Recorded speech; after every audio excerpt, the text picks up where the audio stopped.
Sahabat YKB, Sobat Ngulik sekalian, jumpa kembali dalam program Ngulik Alkitab. Program Ngulik Alkitab ini diselenggarakan sebagai media sarana bagi kita untuk mendalami Alkitab dan melihat relevansinya bagi kehidupan kita sehari-hari. Pada episode kali ini kita hendak mengulik Injil Matius pasal 3 ayat 13-17, Injil Matius pasal 3 ayat 13-17 dengan judul Peneguhan Allah mengawali pelayanan Yesus. Peneguhan Allah mengawali pelayanan Yesus. Saya sebagai pemandu percakapan, Pendeta Santiani Manurung, dan saya mengajak sahabat boleh berinteraksi di kolom komentar yang sudah tersedia. Sahabat, pada episode kali ini yang akan menolong kita mengulik teks Injil Matius pasal 3 ayat 13-17 dengan judul Peneguhan Allah mengawali pelayanan Yesus adalah Ibu Pendeta Melani Ayub. Salam jumpa kembali Ibu Pendeta. Iya. Akhirnya bisa jumpa kembali Ibu Mel. Iya. Ibu Pendeta Melani Ayub ini melayani sebagai pendeta GKI di GKI Agus Salim. Baik, Ibu Pendeta, sebelum kita memulai ngulik Alkitab pada episode kali ini, kita buka dalam doa. Silakan Ibu Pendeta boleh memimpin kita dalam doa. Mari kita berdoa. Ya Allah Bapa kami bersyukur kami boleh senantiasa diberikan kesempatan untuk mendalami, mengulik Alkitab. Biarlah apa yang kami pelajari, apa yang kami percakapkan, boleh sungguh-sungguh menjadi kebenaran yang mengisi relung-relung hati kami, yang mencahayai hidup kami. Karena itu ya Roh Kudus, berkaryalah atas setiap kami. Biarlah sungguh kami boleh merasakan Engkau boleh menyatakan kebenaran-Mu, kami boleh mendengar suara-Mu, dan kami boleh memahami kehendak dan firman-Mu. Dalam Kristus Yesus kami serukan doa kami. Amin. Amin. Baik sahabat, saya membaca Injil Matius pasal 3 ayat 13-17. Maka datanglah Yesus dari Galilea ke Yordan kepada Yohanes untuk dibaptis olehnya. Tetapi Yohanes mencegah dia, katanya, "Akulah yang perlu dibaptis olehmu, dan engkau yang datang kepadaku?" Lalu Yesus menjawab, katanya kepadanya, "Biarlah hal itu terjadi, karena demikianlah sepatutnya kita menggenapkan seluruh kehendak Allah." Dan Yohanes pun menurutinya. Sesudah dibaptis, Yesus segera keluar dari air, dan pada waktu itu juga langit terbuka, dan ia melihat Roh Allah seperti burung merpati turun ke atasnya. Lalu terdengarlah suara dari sorga yang mengatakan, "Inilah anakku yang kukasihi, kepadanyalah aku berkenan." Baik Ibu Pendeta Melani, Injil Matius pasal 3 ayat 13-17 ya. Untuk segmen yang pertama ini saya mau mengawali dengan pertanyaan. Tema kita kan peneguhan Allah mengawali pelayanan Yesus. Mengapa pelayanan Yesus itu perlu diawali oleh peneguhan Allah? Kenapa enggak langsung saja begitu? Langsung menyembuhkan, mengajar gitu ya. Berkarya, karya-karya misionernya. Kenapa mesti diawali oleh peneguhan Allah? Iya. Ya, tema itu mau mengajak kita untuk melihat bahwa pelayanan Yesus di tengah dunia ini adalah menjalankan misi Allah. Bukan sekedar pelayanan untuk menunjukkan bahwa Yesus sanggup menyembuhkan, sanggup mengajar, sanggup melakukan banyak mukjizat. Karena itu kalau kita melihat kisah dalam Matius 2 ayat 19-23 yang tidak kita baca, tetapi menjadi perikop sebelum Matius 3, betul, itu menunjukkan bahwa Yusuf baru membawa kembali Yesus dari Mesir. Ketika Yesus mengungsi ke Mesir oleh karena Herodes, dan kemudian setelah Herodes mati maka dia membawa Yesus dan tinggal di kota Nazaret di daerah Galilea. Itu menunjukkan bahwa Yesus menjalani kehidupan seperti anak-anak pada umumnya, dibesarkan di kota Nazaret, kampung halamannya Nazaret, dan setelah itu tidak ada catatan apapun tentang kehidupan Yesus. Baru kemudian Matius 3 bicara tentang Yesus tiba-tiba muncul pada usia dewasa di hadapan Yohanes dan orang banyak, ya. Dan karena itu ini menjadi hal yang penting untuk kita melihat kenapa peneguhan Allah itu perlu, ya. Karena orang banyak tidak mengenal Yesus. Orang banyak sudah lama tidak mendengar tentang Yesus. Atau kalau kita membaca terakhir dalam Lukas 2 ayat 41 sampai 52 adalah saat ketika Yesus dibawa orang tuanya ke bait Allah. Pada hari raya Paskah berumur 12 tahun. Dan setelah itu tidak ada catatan apapun. Kira-kira dari usia 12 tahun sampai katakanlah menjelang 30 tahun tidak ada catatan apapun tentang Yesus. Bisa dibayangkan sudah belasan tahun orang tidak mendengar tentang Yesus. Dan mungkin orang melupakan Yesus. Dan orang juga tidak tahu siapa Yesus. Dan oleh karena itu, maka peristiwa baptisan Yohanes menjadi penting. Ya, menjadi penting untuk mengawali perkenalan Yesus di depan orang banyak. Siapa sih Yesus? Yohanes tahu betul siapa itu Yesus. Dan karena itu, ketika dia berhadapan dengan Yesus, dia sadar bahwa dia tidak layak, Yesus jauh lebih besar dari dia. Dan peristiwa baptisan Yesus yang berbeda dari baptisan orang banyak, yang kemudian ditunjukkan bagaimana Allah sendiri berbicara tentang siapa Yesus menjadi sangat penting.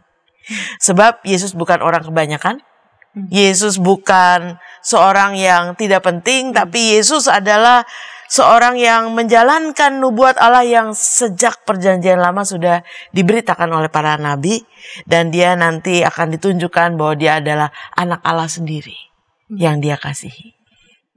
Jadi hendak mau mengatakan bahwa yang Yesus mau kerjakan ini bukan sekadar menyembuhkan orang sakit, membangkitkan orang mati, ya, seolah-olah mau sekedar menunjukkan kuasanya, melainkan hendak mengerjakan pekerjaan Allah. Betul. Dan karena itu perlu peneguhan bahwa yang ia kerjakan itu sungguh-sungguh, ya, yang dikehendaki oleh Allah. Betul. Ditambah lagi ada catatan dari umur 12 tahun sampai sekitar awal 30 tahun tidak ada catatan tentang hidupnya. Jadi banyak orang yang sudah lupa Yesus itu siapa begitu. Betul. Lalu ujuk-ujuk datang lalu kemudian mau melakukan karya. Karena itu penting begitu ya peneguhan Allah di sini. Nah, tadi Bu Mel sudah sempat menyinggung tentang Yohanes Pembaptis ya. Nah, dalam ayat 13 dikatakan datanglah Yesus kepada Yohanes untuk dibaptis olehnya. Nah, mengapa Yesus minta dibaptis oleh Yohanes?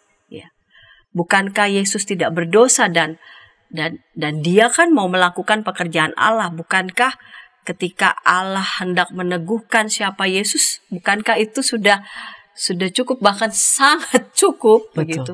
Kenapa perlu lagi ada semacam ritus inisiasi semacam itu ya, di mana Yesus minta dibaptis oleh Yohanes? Ya. Ini memang selalu menjadi perbincangan banyak orang ya. Mengapa Yesus perlu dibaptis? Bukankah baptisan Yohanes adalah baptisan pertobatan? Karena dia selalu bersuruh, bertobatlah, berilah dirimu dibaptis ya. Dan kita meyakini bahwa Yesus tidak berdosa, sehingga dia tidak membutuhkan baptisan pertobatan itu. Tetapi sekali lagi, baptisan yang dilakukan oleh Yohanes adalah inisiasi yang bagi orang banyak adalah baptisan pertobatan, tapi bagi Yesus itu adalah momen di mana Allah mau berbicara kepada orang banyak. Karena apa yang terjadi setelah baptisan itu berbeda dengan kebanyakan orang. Nah, karena itu ketika Yesus menerima baptisan itu menjadi simbol bahwa dia datang untuk menanggung dosa umat manusia. Kalau baptisan yang lain adalah baptisan karena mereka berdosa. Kalau Yesus datang untuk memikul dosa manusia. Atau kalau kita baca dari 2 Korintus 5 ayat 21, mungkin kita bisa baca ayat itu. 2 Korintus 5 ayat 2. Dia yang tidak mengenal dosa telah dibuatnya menjadi dosa karena kita, supaya dalam dia kita dibenarkan oleh Allah. Ya. Jadi Yesusnya tidak berdosa. Tetapi nanti dia akan menanggung dosa kita. Sehingga dia yang tidak mengenal dosa menjadi dosa karena kita. Itu berarti baptisan yang Yesus lakukan adalah baptisan solidaritas. Dengan umat manusia yang berdosa. Yang akan dia selamatkan. Yang akan dia tebus. Ya. Jadi baptisan Yesus bukan karena dia berdosa. Tapi Yesus solider dengan orang banyak yang berdosa itu. Dan bahkan dia akan menanggung dosa umat manusia. Yang tidak berdosa menjadi dosa karena kita. Ya. Dan di lain pihak, baptisan Yesus adalah wujud ketaatannya pada kehendak Allah. Bahwa dia mau menjalankan misi Allah ke tengah dunia ini. Kalau dia tahu bahwa dia akan menderita. Kalau dia tahu dia akan disengsara. Kalau dia tahu dia akan mati. Tentu itu bukan suatu yang menyenangkan. Tapi ketika dia memberi diri untuk dibaptis, itu menunjukkan bahwa dia taat pada kehendak Allah. Baptisan adalah simbol kerelaan Yesus untuk merendahkan diri, menjadi hamba, melakukan misi Allah yang bahkan nanti akan sampai mati. Dan juga menjadi wujud kesiapan Yesus untuk memulai pelayanannya di tengah dunia. Tadi ada missing years, ya, ada tahun-tahun yang kita tidak tahu di mana Yesus sedang apa. Itulah masa-masa Yesus menyiapkan diri untuk sampai ke titik ketika dia akan memulai pelayanannya. Jadi dia menerima baptisan bukan baptisan pertobatan karena memang dia tidak berdosa. Melainkan sebagai simbol bahwa dia akan menanggung dosa umat manusia. Dia justru ingin hendak menyatakan solidaritasnya dan kesungguhannya untuk mengerjakan misi Allah sampai akhir. Jadi ini menyatakan kerendahan hatinya justru ya. Menerima tugas pekerjaan yang sangat besar ini ya.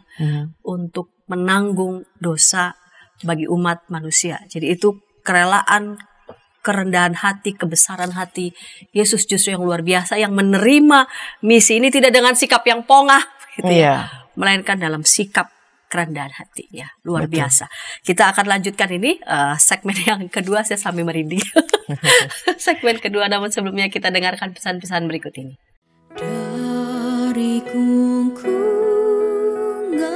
malam gelap. Nyanyikanlah nyanyian baru.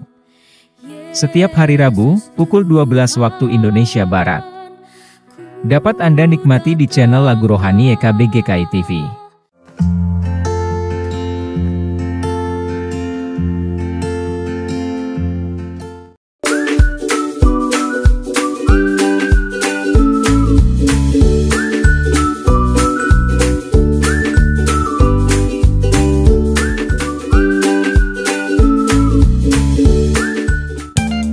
Sahabat, mari dukung pelayanan dan pekabaran Injil melalui YKB dengan membagikan link acara ini kepada sebanyak mungkin orang.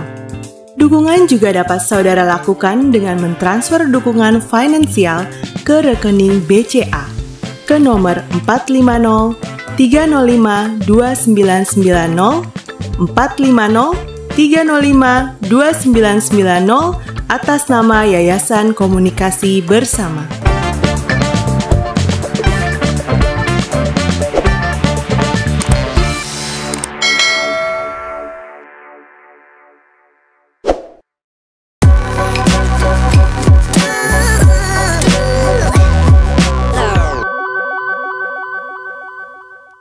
Sahabat, senang masih bersama dengan kami dalam program Ngulik Alkitab. Pada episode kali ini kita mengulik Injil Matius pasal 3 ayat 13 sampai 17, diberi judul Peneguhan Allah mengawali pelayanan Yesus. Peneguhan Allah mengawali pelayanan Yesus, bersama dengan narasumber Ibu Pendeta Melanie Ayub dari GKI Agus Salim. Kita memasuki segmen kedua.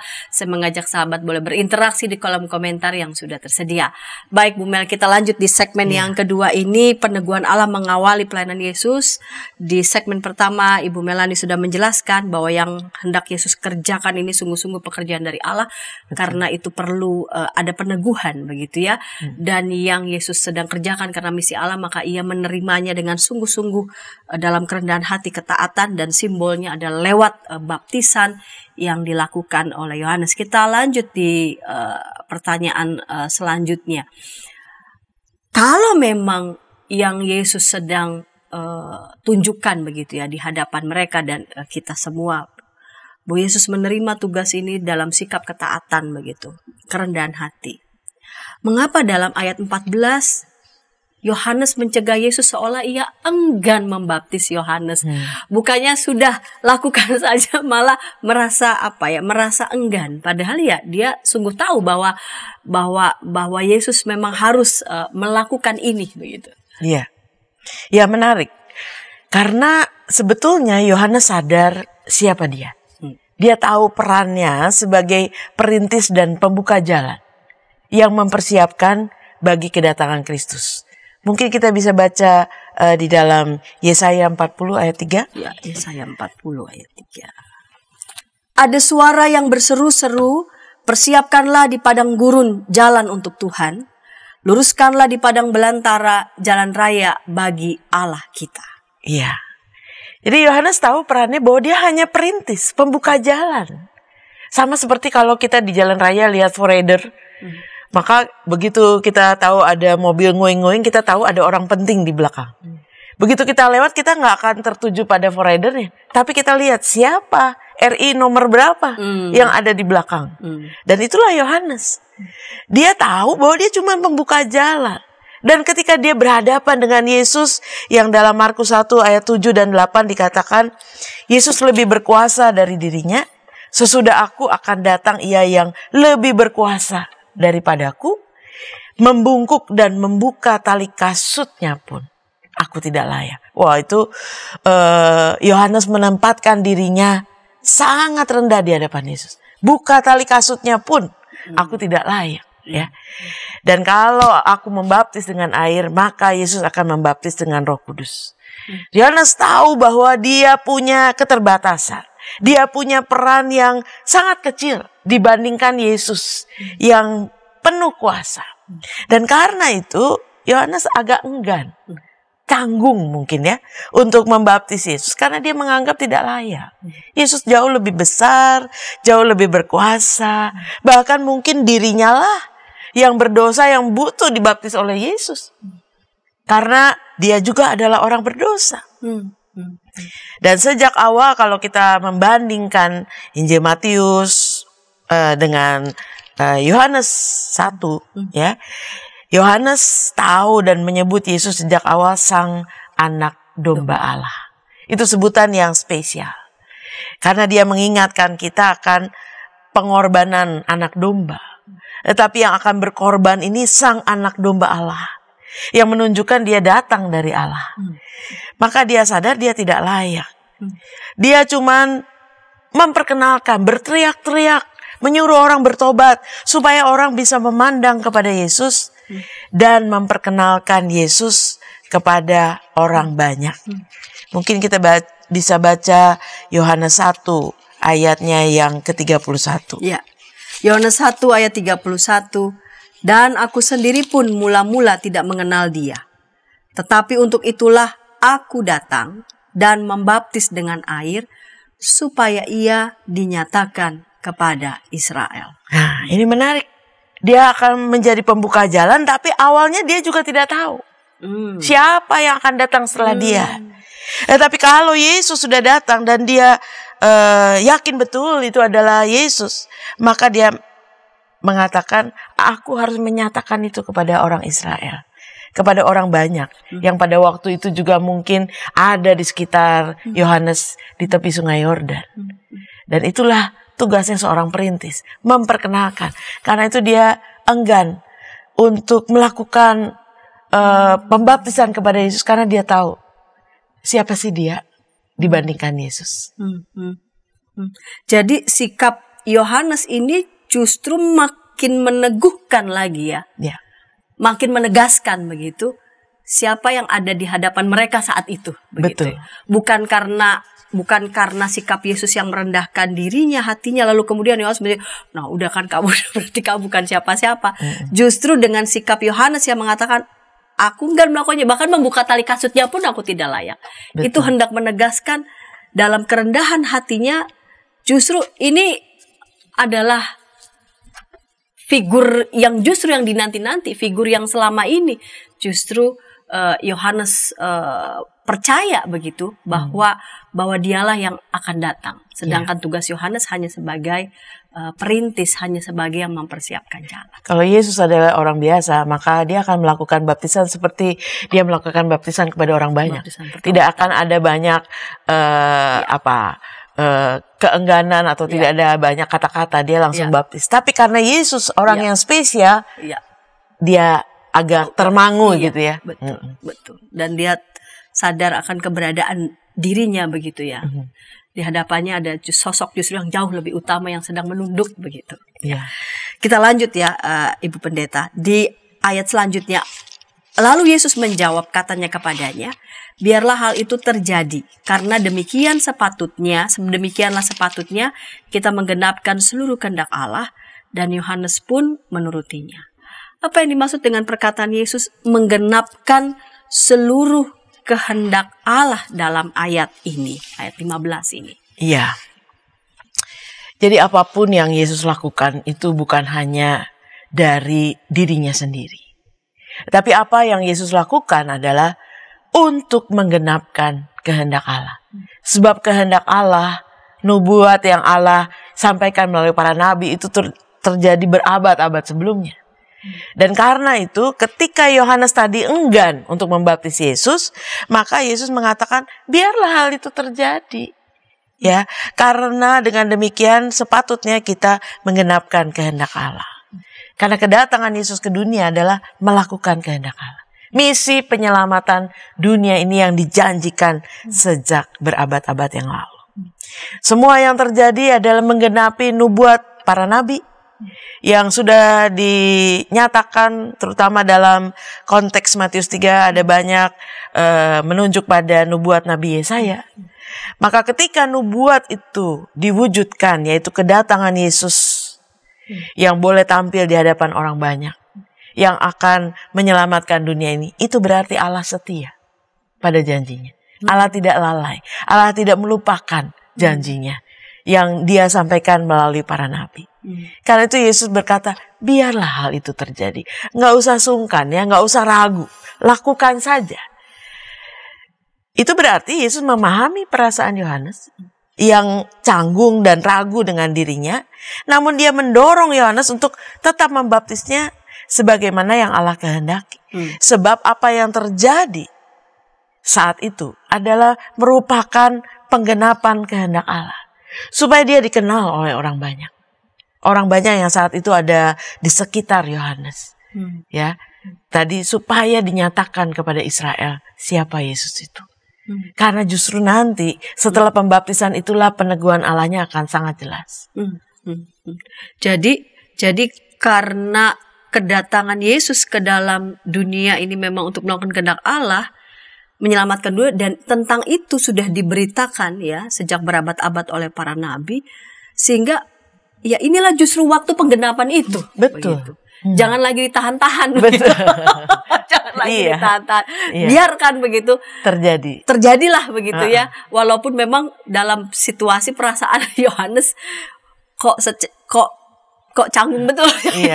Dia yang memang sudah menanti-nantikan, dia yang berseru-seru di jalan itu menyerukan pertobatan, dan ketika pada saat dia merasa betul bahwa aku bukan siapa-siapa begitu ya. Betul. Dan justru mendorong Yohanes untuk tetap membaptisnya begitu sebagaimana kehendak Allah. Di ayat selanjutnya Ibu Mel ini menarik ya. Apa yang terjadi lalu kemudian setelah Yesus dibaptis ya? Mengapa berbeda dengan yang dialami orang banyak yang dibaptis Yohanes pada saat itu? Ya, tadi kan Ibu Mel sudah menjelaskan baptisan yang dilakukan oleh Yohanes adalah baptisan pertobatan.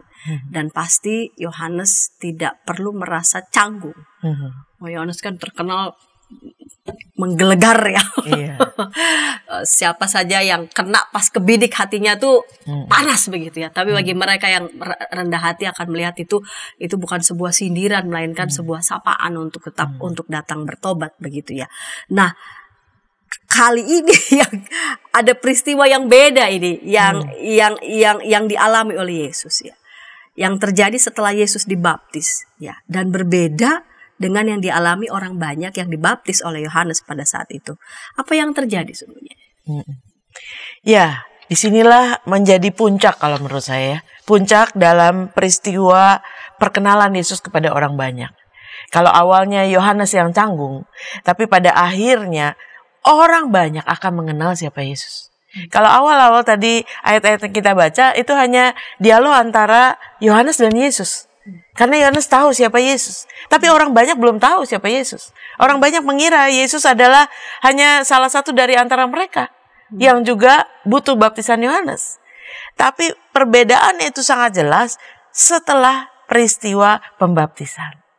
Mau menunjukkan bahwa Yesus tidak sama dengan orang banyak. Dia bukan satu di antara mereka.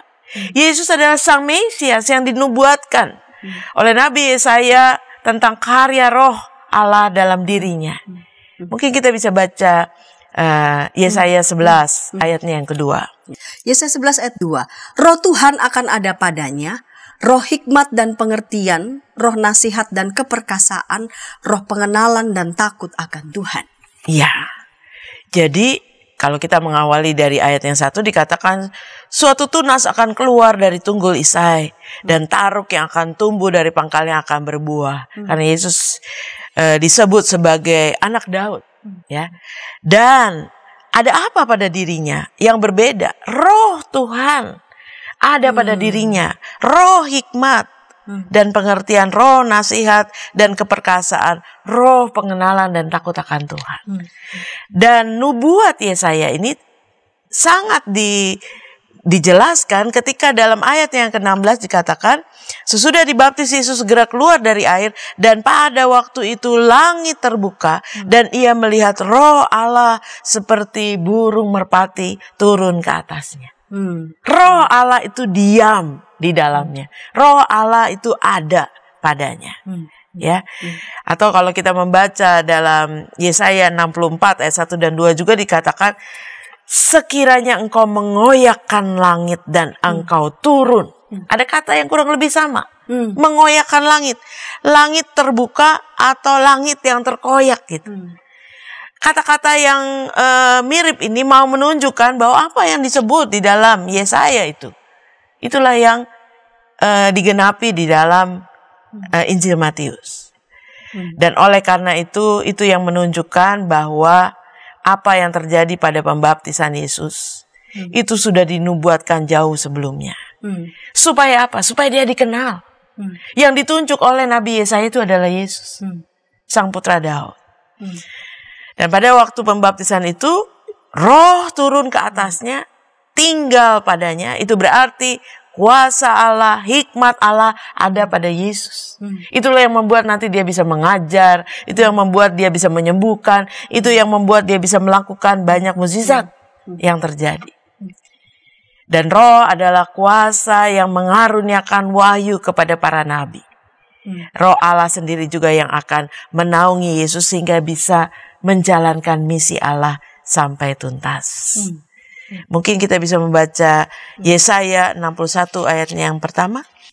Roh Tuhan Allah ada padaku, oleh karena Tuhan telah mengurapi aku. Ia telah mengutus aku untuk menyampaikan kabar baik kepada orang-orang sengsara dan merawat orang-orang yang remuk hati, untuk memberitakan pembebasan kepada orang-orang tawanan dan kepada orang-orang yang terkurung kelepasan dari penjara. Iya, di situ dengan jelas. Dan itu juga dikutip di dalam Injil, bahwa roh Tuhan ada pada aku. Karena Tuhan mengurapi aku dan aku diutus. Nah, di situ ya. Aku diutus untuk melakukan apa? Untuk melakukan misi Allah, untuk melakukan pelayanan, untuk menyampaikan kabar baik. Bahwa ada pengampunan dosa. Kabar baik bahwa Allah setia. Kabar baik bahwa Allah tidak meninggalkan janjinya. Baik, Bu Mel, ini menarik ya, justru yang terjadi setelah peristiwa pembaptisan Yesus itu menyatakan banyak hal ya, bahwa roh Allah itu ada pada Yesus, kuasa Allah itu pada Yesus, dan karena itu disanggupkan untuk mengerjakan pekerjaan-pekerjaan Allah.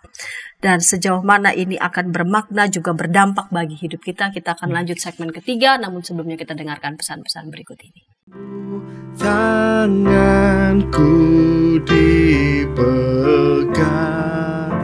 Injil dalam Melodi. Setiap hari Kamis, pukul 12 waktu Indonesia Barat.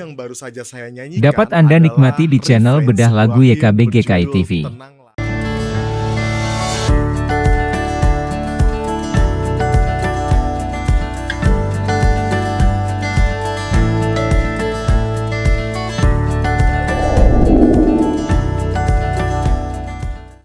Sahabat, mari dukung pelayanan dan pekabaran Injil melalui YKB dengan membagikan link acara ini kepada sebanyak mungkin orang. Dukungan juga dapat saudara lakukan dengan mentransfer dukungan finansial ke rekening BCA ke nomor 450 305 2990 450 305 2990 atas nama Yayasan Komunikasi Bersama.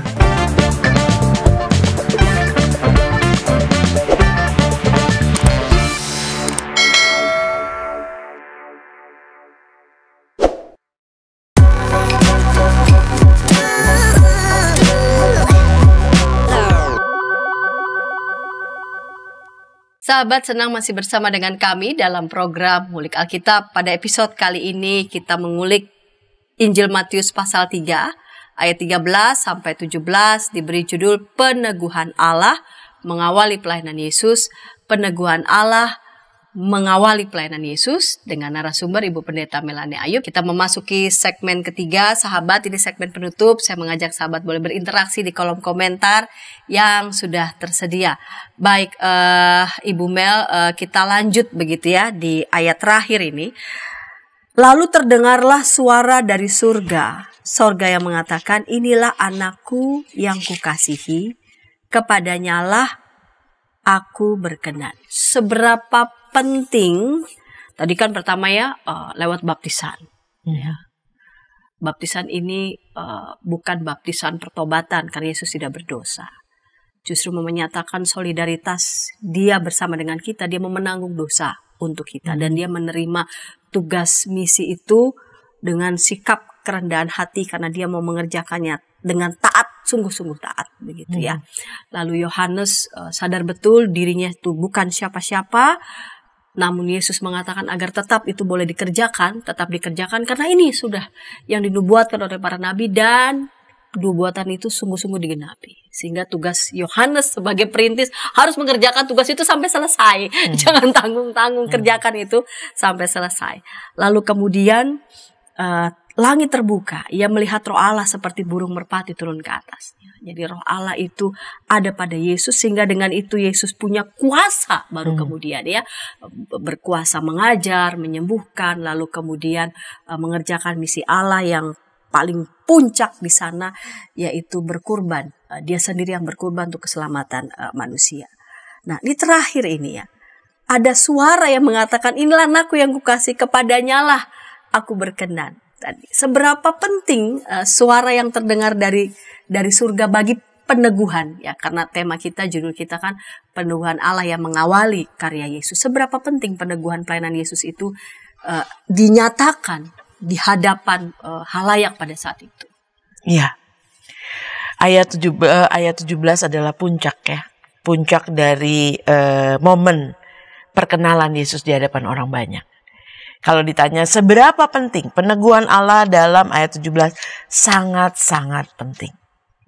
Sebab kalau ini tidak dinyatakan dengan jelas, maka orang akan meragukan siapa Yesus.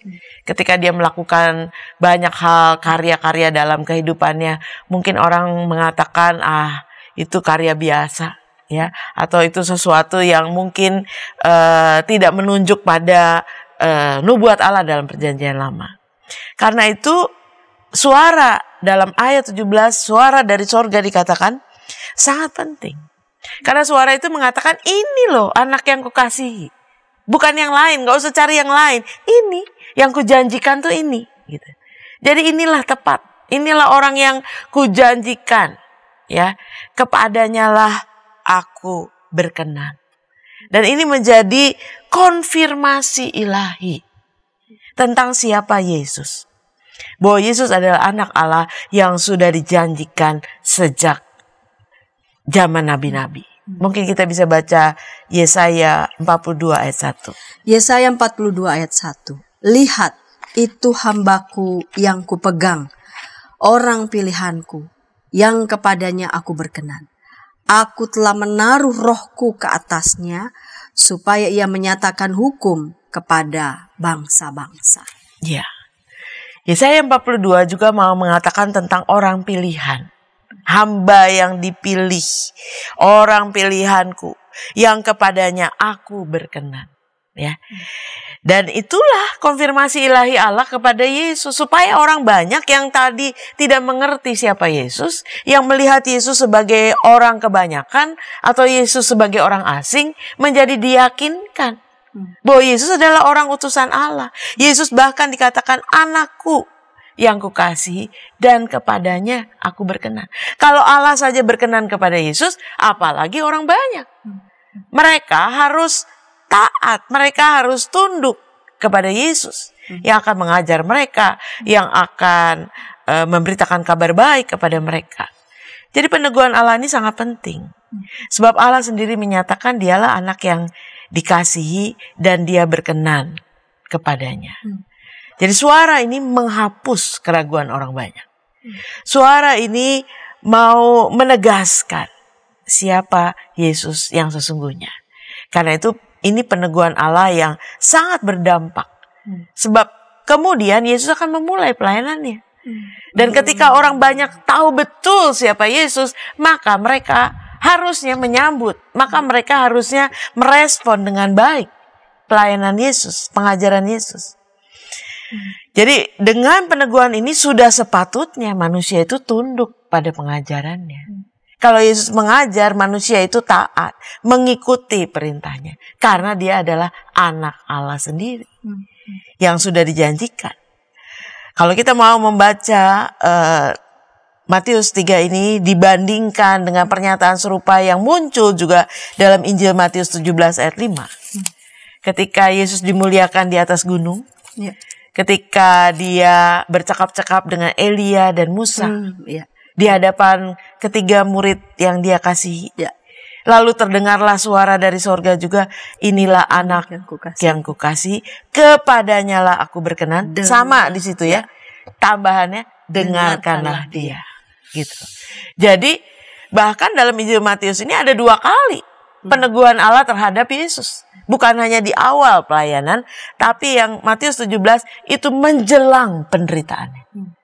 Jadi di awal dan hampir di akhir misi Yesus di tengah dunia ini untuk diyakinkan bahwa Yesus adalah anak Allah yang dikasihi. Dan disitulah Yesus dimuliakan, para murid juga menjadi gentar dan semakin diyakinkan bahwa Yesus adalah anak Allah. Ya, dan dengan dasar peneguhan ilahi inilah karya Kristus dimulai. Kalau kita lihat Matius 17, karya Kristus semakin ditunggukan juga menjelang akhir ketika dia mau menderita, mau disalib dan menuntaskan misi Allah. Nah, namun dalam ayat dalam Matius 3 ayatnya yang ke-16 dan 17 ini justru mau disampaikan kepada kita bahwa Allah yang berkarya di dalam Yesus adalah Allah Tritunggal. Allah Bapa. Karena dia menyebutnya anak. Berarti dia adalah Bapanya. Allah Roh. Roh yang menaungi Yesus dan Sang Putra, Sang Anak. Allah Bapa, Anak, dan Roh Kudus. Allah Tritunggal inilah yang menyatu dalam diri Yesus dan berkarya untuk melakukan penyelamatan bagi dunia ini. Dan ini menjadi konfirmasi yang luar biasa penting bagi kehidupan kita sebagai orang percaya. Bahwa Allah Tritunggal itulah yang boleh nyata dalam diri Yesus. Karena Yesus adalah Allah yang menyatu dengan Allah Bapa dan Allah Roh. Sehingga dia melakukan banyak pekerjaan-pekerjaan yang luar biasa di tengah dunia ini. Baik Ibu Mel. Jadi ini justru makin meneguhkan lagi begitu ya. Siapa Yesus itu, dialah yang dikasih dan kepadanya lah aku berkenan. Dan justru penyataan Allah Trinitas itu justru terjadi di situ ya. Nyata di situ. Jadi dia adalah Bapa mengutus putranya dan dalam kuasa Roh Kudus ia mengerjakan ya pekerjaan-pekerjaan Allah. Nah, berkaitan dengan judul kita peneguhan Allah mengawali pelayanan Yesus. Dengan teks ini apa relevansinya ini untuk kehidupan kita sebagai orang-orang percaya, Ibu Pendeta? Ya. Relevansinya sangat luar biasa penting ya bagi kita sebagai orang percaya. Kita boleh melihat Yesus bukan sebagai manusia Yesus biasa, tapi kita melihat Yesus sebagai anak Allah. Yesus yang berkarya di tengah dunia adalah anak Allah yang diteguhkan oleh Allah sendiri, dan dia berkarya di dalam kesatuan dengan Allah dan Roh. Itu berarti kita boleh sungguh-sungguh beriman dan percaya kepada Yesus.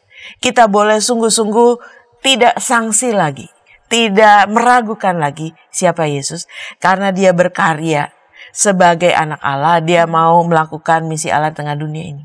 Respon kita harusnya tidak sangsi, kita semakin percaya. Dan respon selanjutnya ya harus menunjukkan kita menyambut karyanya. Dengan kepercayaan, dengan meyakini bahwa ini karya Allah yang sempurna, dan hanya kepada mereka yang percayalah kita boleh beroleh selamat. Itu yang harus kita yakini. Jadi tidak perlu ragu tentang siapa itu Yesus, karena Allah sendiri meneguhkannya. Yang kedua, kita bersyukur bahwa kita memiliki Yesus yang luar biasa utuh di dalam kesatuannya dengan Allah Bapa dan Roh. Yesus yang tidak terpisah-pisah, tapi Yesus yang menyatu, yang membuat kita semakin meyakini juga bahwa kita tidak sendirian. Yang menyertai kita dalam kehidupan kita adalah Allah Bapa, Allah Anak, dan Roh Kudus yang menyertai kita sampai akhir zaman. Dan kalau itu diyakinkan melalui Matius 3 ini, ya kalau Allah mengatakan kepadanya aku berkenan, ya seyogianya kita sebagai umat Tuhan juga menunjukkan respon ketika bukan hanya kita percaya, tapi kita taat, kita menyembah Dia, kita memuliakan Dia, karena Dia adalah anak Allah sendiri. Itu yang harusnya terjadi dalam kehidupan kita. Semakin hari semakin kita memiliki kemantapan untuk berjalan percaya dan meyakini Yesus dalam hidup kita. Dengarkanlah Dia. Dengarkanlah Dia. Dengarkanlah Dia. Ketika kita sungguh-sungguh percaya ya Yesus anak Allah, Dia mengerjakan misi Allah dalam sikap sungguh-sungguh, dalam sikap ketaatan, maka dengarkanlah Dia. Maka biarlah kita juga boleh menunjukkan sikap yang taat kepadanya dalam setiap karya hidup yang masih Tuhan percayakan kepada kita. Baik Ibu Pendeta Melani, terima kasih untuk kesediaan sebagai narasumber ngulik Alkitab pada episode kali ini.